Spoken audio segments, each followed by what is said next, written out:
You will hear a number of different recordings and you will have to answer questions on what you hear. There will be time for you to read the instructions and questions, and you will have a chance to check your work. All the recordings will be played once only. The test is in 4 sections. At the end of the test, you will be given 10 minutes to transfer your answers to an answer sheet.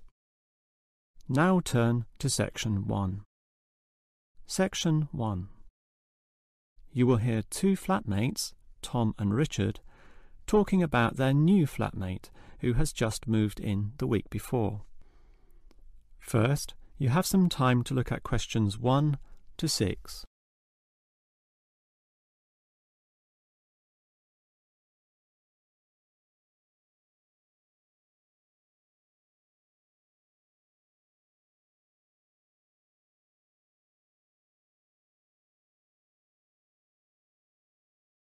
Now we shall begin.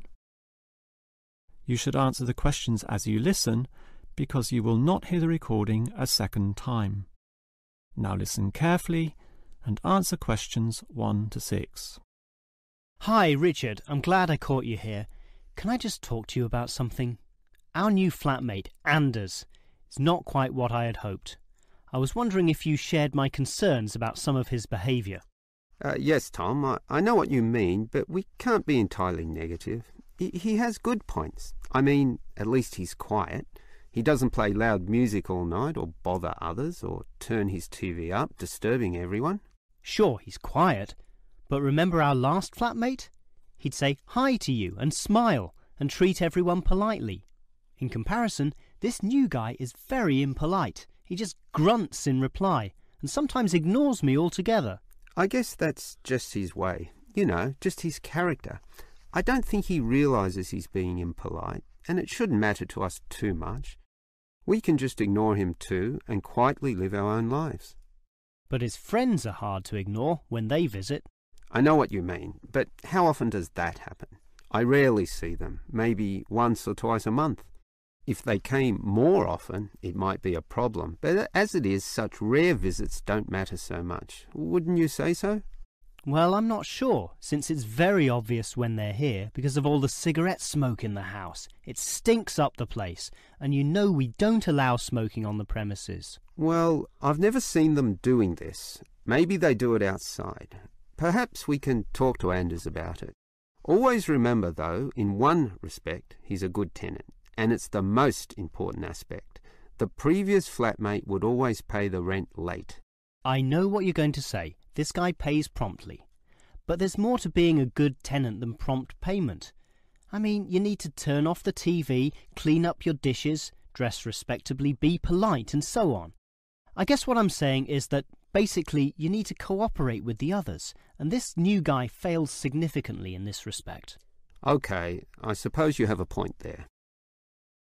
Before you hear the rest of the conversation, you have some time to look at questions 7 to 10.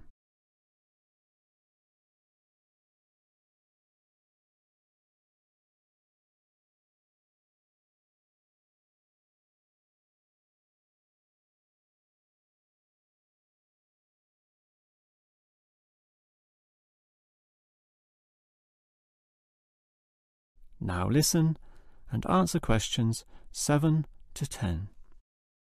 I tell you what, Tom, why don't we talk to our new flatmate, Anders, about these issues? If we throw him out, we'll have to go to all the trouble of finding another flatmate, who might not necessarily be much better. So, let's give the current guy a chance.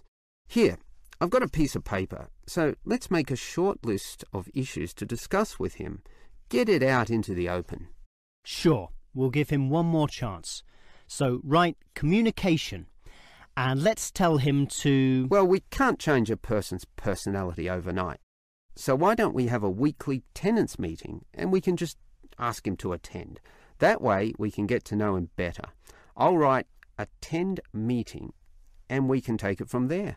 OK, but we have to tell him about his friends. They can't just do whatever they want. Write a heading friends and then write don't smoke anywhere, inside or outside. Well, Instead of being so direct and possibly causing offence, I'll just write follow rules and verbally mention the rules. TV off by 10 p.m, no loud music or bad behaviour, including smoking. OK, do that, but I still think we need to specifically mention that last issue. You know how I can't stand the habit, so I'd like this to be another and separate point. Cigarettes, strictly forbidden. And it's important to include the strictly here. Can't pussyfoot around too much. Sometimes directness is necessary. OK, I'll write that. Forbidden. OK. And what about cleaning duties? Anders is a little too relaxed about that. Dishes are sometimes not washed, dirty teacups are left around the place, and so on. So, right, must do better. Yeah, again, Tom, he might take that personally and it could cause a scene. I'd rather be general. I'll write must be done and I'll tell him that that's for everyone, not just him. OK? OK, as long as he gets the message. That is the end of section 1. You now have half a minute to check your answers.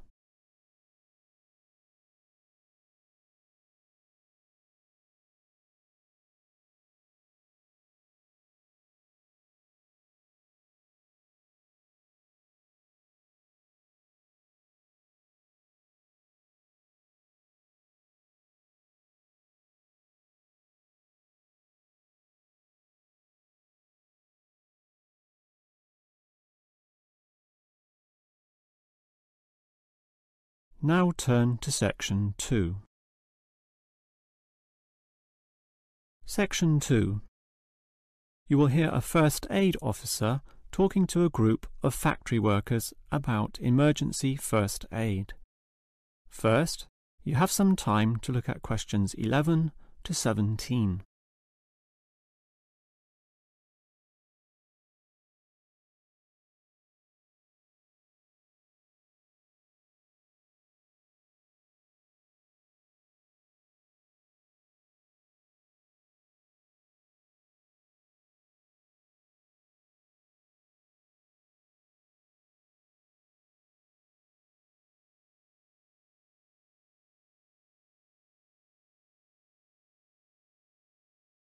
Now listen carefully and answer questions 11 to 17. Hello everyone. Now you know why I'm here. You all work in a factory and in this environment there always remains a significant possibility of accidents happening, in which case first aid will be necessary. What is first aid? It is the provision of emergency on-site care when an injury occurs, and it is essential for everyone to know, if only simply, the steps which must be followed.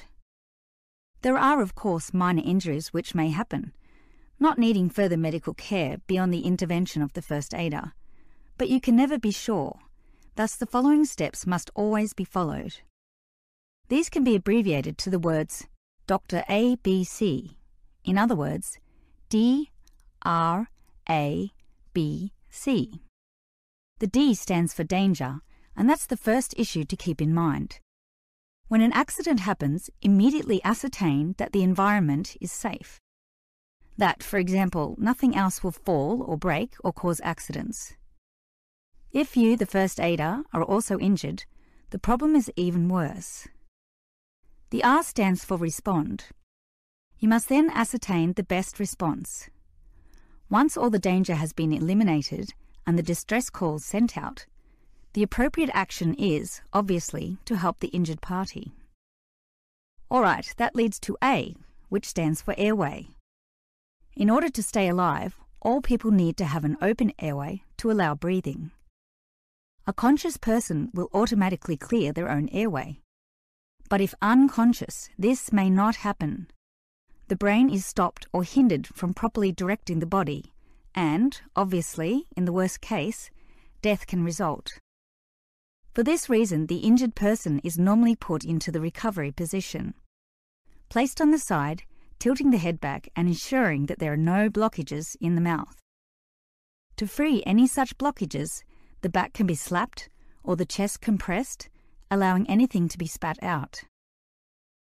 Now that the airway is free, check for B, or breathing. If breathing is not happening or is irregular, the first aider may have to assist with what is technically known as cardiopulmonary resuscitation, or more commonly, CPR. This involves breathing for the patient through mouth-to-mouth contact, while periodically massaging the heart through compressions to the chest. This combination allows blood and oxygen to flow around the body, keeping the patient alive, hopefully until medics, such as doctors, advanced first aiders, or ambulance staff arrive. Before you hear the rest of the talk, you have some time to look at questions 18 to 20.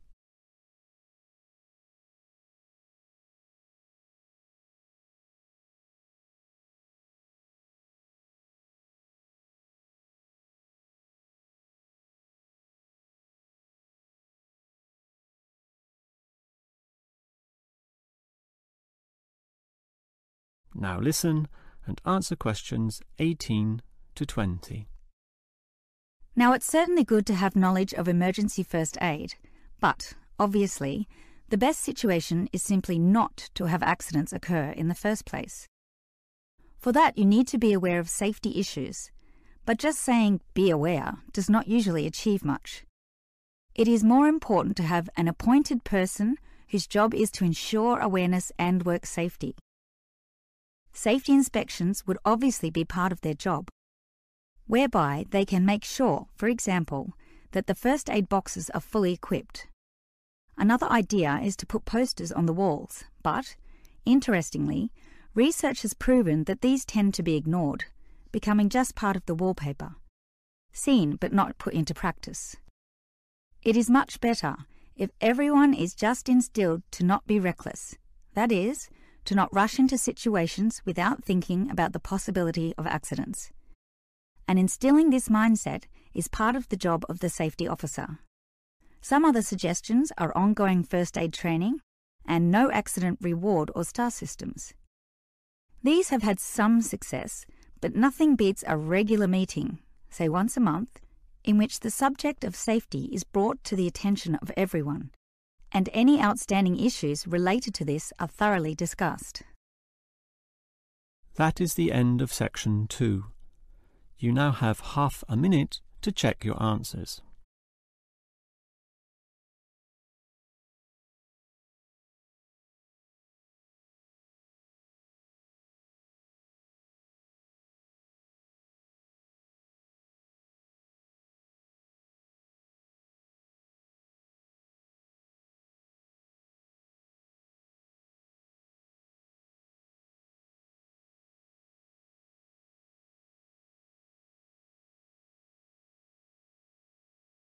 Now turn to section 3.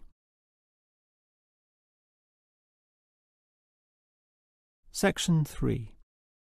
You will hear two students, Frank and Nicole, discussing their research on university waste. First, you have some time to look at questions 21 to 25.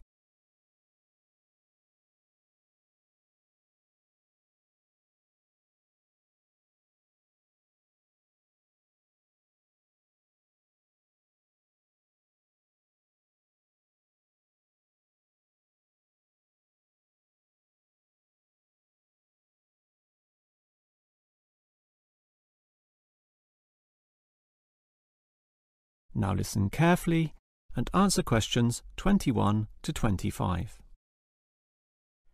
Hi, Nicole. As you know, we've got to decide on the best ways this university can reduce its waste. You inspected the eastern campus and I did the western buildings. Did you do all the interviews as well? Yes, I interviewed all the staff, who made some good observations, and I interviewed some of the students. The students said little that was interesting. They don't seem to care that much. It was the cleaners, surprisingly, who revealed the most relevant facts. That's not surprising to me. They empty all the bins, so they see the waste firsthand, whereas the staff just throw things away without thinking. What item was most commonly disposed of? Well, it really depended on where I interviewed. In the cafeteria precinct, obviously paper plates and cups were thrown away all over the place. There was almost no attempt at recycling. However, across the university in general, it was paper copying that filled up most bins, far more than plastic or other forms of waste. Do people care about this then? Well, some do, if you can believe them. I must have interviewed about 30% of customers in the cafeteria, and the results were mixed. Out of all the people I interviewed, well over half, maybe about 55% of them, were quite honest about it, telling me that they had little concern. The other fraction, 45%, were more troubled. Yes, but do they do anything about it? Surprisingly, quite a significant percentage do something, even if they aren't particularly concerned. I mean, small things. About 10% bring their own cups to the cafeteria, for example, and at least 1/3 said they use recycling bins. So, in total, it's an equal split between those who do something or those who don't. So why do so many people remain inactive, particularly over an issue they should care about more? I think they do care, and many of them are prepared to do something. Obviously, there's an element of laziness, but I'd say that it's relatively small. If they knew what to do, and if stringent systems existed, or if the importance of this was made clearer to them, I'm sure you'd see a much larger percentage of people actively working towards helping our environment. Well, there's cause for optimism at least. Before you hear the rest of the conversation, you have some time to look at questions 26 to 30.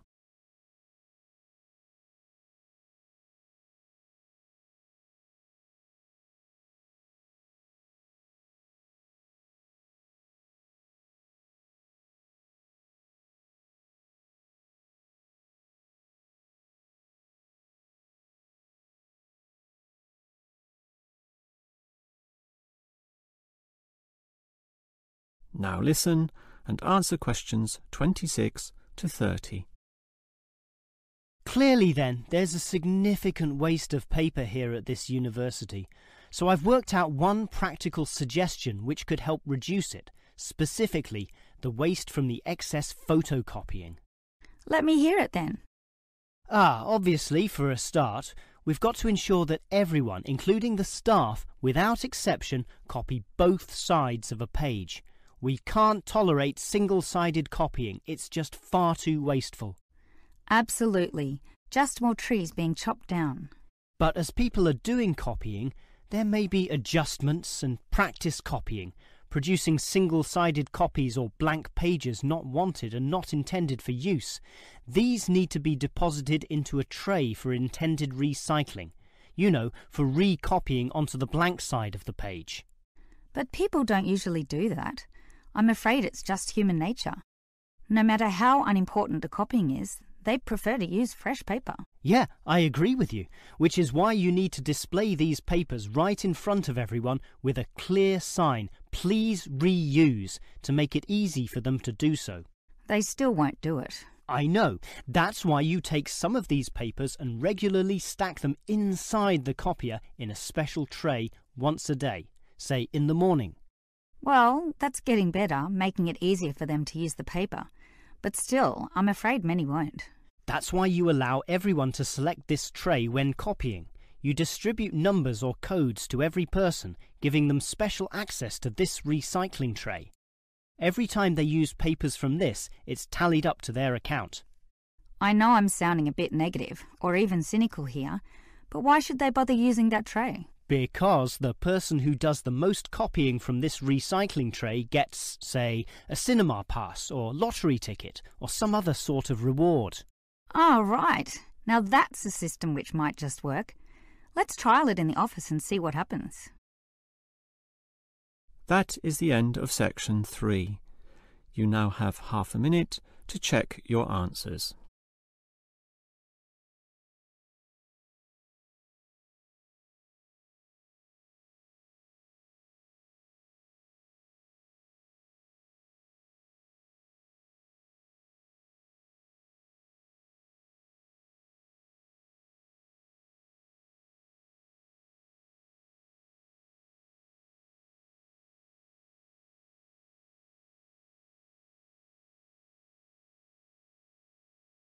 Now turn to section 4.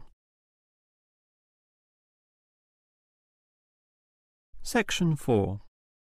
You will hear a lecturer discussing techniques for removing carbon dioxide from the atmosphere.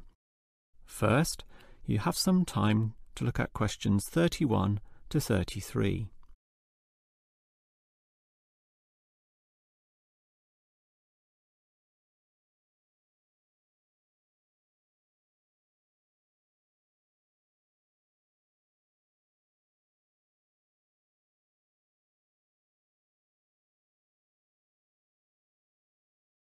Now listen carefully and answer questions 31 to 33. We all know about the role of carbon dioxide in causing global warming. Obviously, society needs to reduce the release of carbon dioxide, otherwise known as CO2. This gas comes from the burning of fossil fuels, such as coal and oil, and it is virtually impossible for society to prevent or even limit such activity. Our need for energy and power is just too great.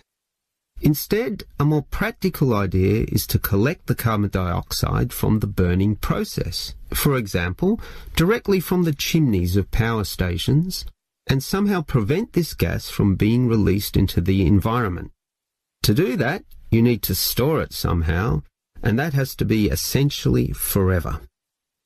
It is perhaps for this reason that many believe that, rather than storing the carbon dioxide as a gas, it is better to react it with metal oxides, such as magnesium or calcium, which results in the formation of a hard carbonate material. The gas is, in effect, turned into a stable and unreactive solid, which can simply be dumped anywhere.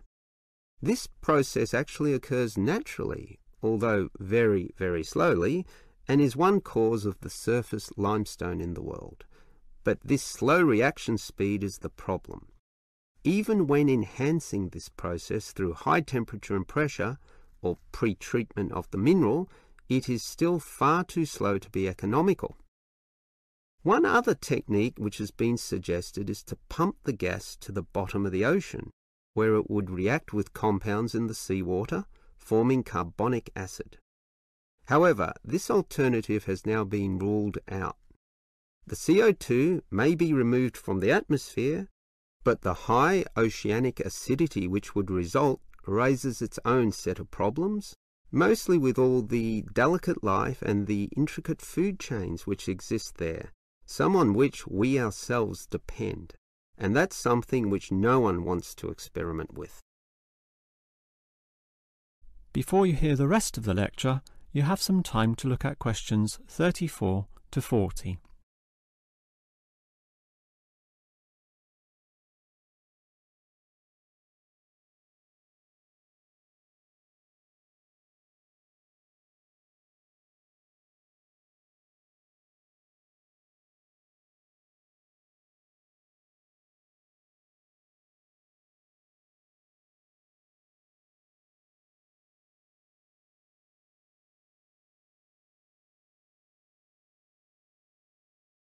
Now listen and answer questions 34 to 40. Perhaps because of the lack of alternatives, the most commonly discussed solution to the problem of disposing of carbon dioxide is to pump the gas underground, a technique known as geosequestration. In this system, the CO2, for example, could be pumped into underground pockets within depleted oil wells or disused coal tunnels. This carries, however, three serious disadvantages, namely the risk of leaks, the considerable costs involved, and finally the unproven effectiveness. Let us look at those three disadvantages in detail. Firstly, there is the risk of leaks. Although the gas would be deep and sealed over by masses of rock and earth, the huge pressures in these spaces would turn the gas into a liquid state, capable of moving through rock fissures or faults. This could allow the gas to eventually be released to the surface. Since CO2 is heavier than air, and thus pushes oxygen aside, such leaks could result in the suffocation of thousands or tens of thousands of people, certainly not a consequence to be taken lightly. Natural CO2 leakage from volcanic buildup has already witnessed such deadly events. The other problem of geosequestration is the cost. The time and effort spent on materials and construction, primarily the pipework through which the gas would travel, does not come cheaply. So, if this system were to be implemented in, say, coal-fired power plants, the extra cost would have to be paid by the electricity user, whose bills would almost double as a consequence. Few people are prepared to pay this much simply to make a small dent on the effects of global warming. And this leads to the final problem. The most basic question is whether geosequestration actually reduces global warming. The problem here is that the energy needed to create and drive the sequestration process would require approximately a quarter of a coal-fired electricity plant's output. In other words, the plant would have to burn 1/4 more of its coal just to account for the sequestration of the carbon dioxide. And with coal producing other noxious pollutants, such as sulfur, ash, and heavy metals, the environment is hardly benefited at all. Nevertheless, there are many active experimental efforts underway, primarily in oil production sites. These are small, but intensively monitored and analysed. All we can say now is that the jury is still out on whether underground carbon storage will one day be feasible. That is the end of section 4.